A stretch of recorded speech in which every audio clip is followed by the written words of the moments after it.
I'm Chase Garbarino. And I'm Greg Gomer, and this is the BostInno Beat. And I don't really feel like doing it today. Must be the rain or something. Maybe Scott's not here. I don't know. We got a good episode coming up. Take a look back about what's been going on over the past year. Next 2 or 3 episodes will be a reflection of 2014. Good stuff. Stay tuned. Meh. Get excited. Well, obviously we're having some problem, and sometimes happens with live television. Let's talk about RoboCop. Oh, hell no. We'll do it live. For the big one this week, we're going to take a look at some of the companies to watch in 2015. I'm keeping my eye on car gurus. They're quietly building a huge business, launched by a former TripAdvisor founder. Possible IPO in 2014, are the 3rd largest site by traffic in the car buying space. Could be an exciting 2015 for them. Yeah, I remember talking to a bunch of VCs too that passed very early. So Sucks. that's always funny. Awesome. I am looking forward to seeing what 2015 has in store for TripAdvisor. Big market cap, top 20 worldwide tech company by market cap. And frankly, they've got a ton of opportunity in a lot of different areas, particularly mobile. They could use some work on the mobile products. I think that's a huge opportunity. Nice. I'm keeping my eye out on Level Up. That's blast from the past. Blast from the past. We covered them quite a bit long? on the early days. You long? I'm going to go a little short on this one, unfortunately. Surprise. I'm calling an acquisition a fire sale, or maybe the Deadpool coming in 2015. They've been around for a long time. They were very hot. They raised some good capital. Very, very quiet recently. I'm looking forward to what happens to Actifio in 2015. Mike Traps. Yeah, our boy Mike Traps over there. These guys are, going after EMC. Storage is a low margin, tough business, but they're, strong and on to something.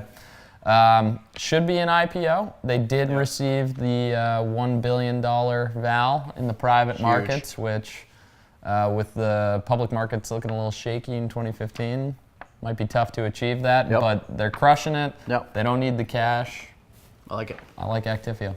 I'm looking out for Jibo, a family robot, the first family robot. What is that? It's a little thing that sits on like the counter, it talks to you and hangs out. Looking forward to see if they can change user behavior, sort of in the home, a new interface to sort of interact with, to play with. Forget looking at your phone, your tablet. You can actually interact with a robot. But like, what do you do?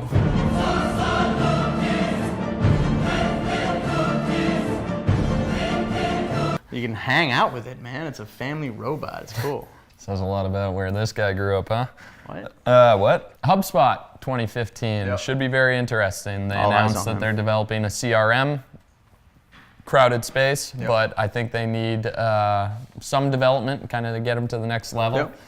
So hopefully this continues to bolster their growth and help some of the unit economics. Yeah, I mean, the stock's been performing quite a bit since the IPO. Way better than Wayfair.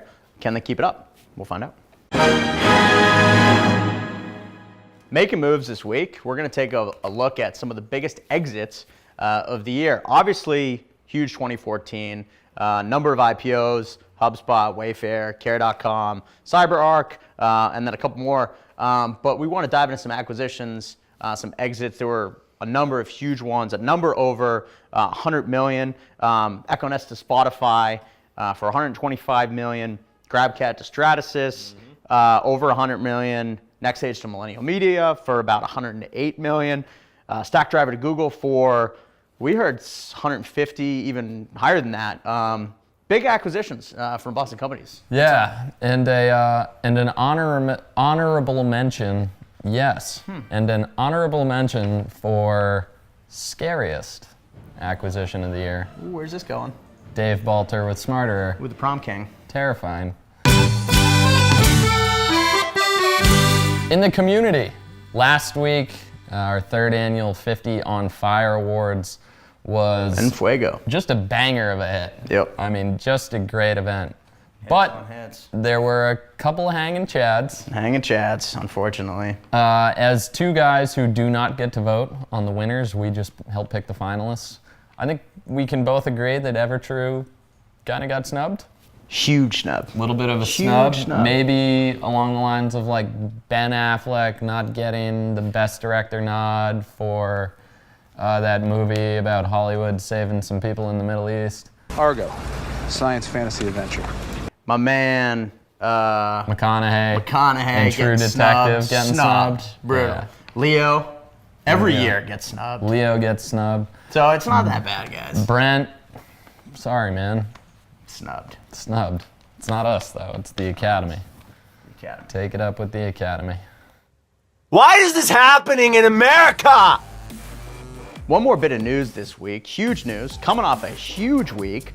Gronk had an amazing interview with ESPN. He obviously talks football, but more importantly, he talks about his dance moves. He talks about how much he likes to snuggle, which would be nice.